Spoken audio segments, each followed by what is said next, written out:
श्रीपुर रे स्वास्थ्य केन्द्र करबा नै जिलापालक द्वारस्थ हेले ग्रामवासी। गजपति जिला पारलाखेमुंडी स्थित जिलापालक कार्यालय ठारे आज गोसाणी ब्लॉक अंतर्गत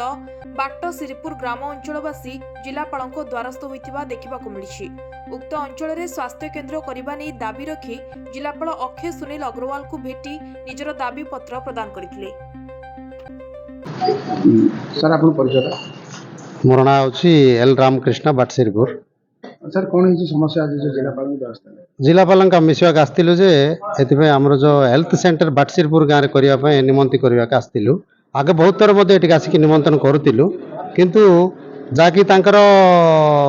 कौन असुविधा होम जापारनु जे बाटश्रीपुर एमएसपुर पंचायत मिडिल विलेज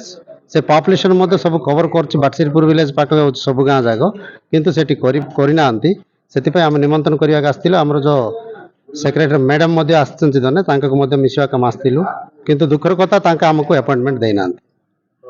केवल एमती केते लोक अच्छे से अंचल रे जोड़ी की गोटे हेल्थ आवश्यक अछि सेठी आमर एमएसपुर पंचायत सब होची 12टा गाँ अच्छी भितर पाखापाखि आमर 8टा गाँ सेपटाक अच्छी बाटश्रीपुर सराउंडिंग्स राक अच्छी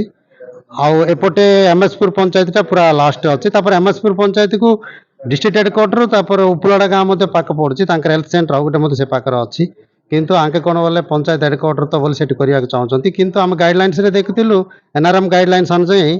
आम देखिलु जे पब्लिक जोट सुविधा अच्छी सेठी करने कही किंतु आंके से गाइडलाइंस किसी फॉलोअप करना इंटेंशनली कौन भाविक कर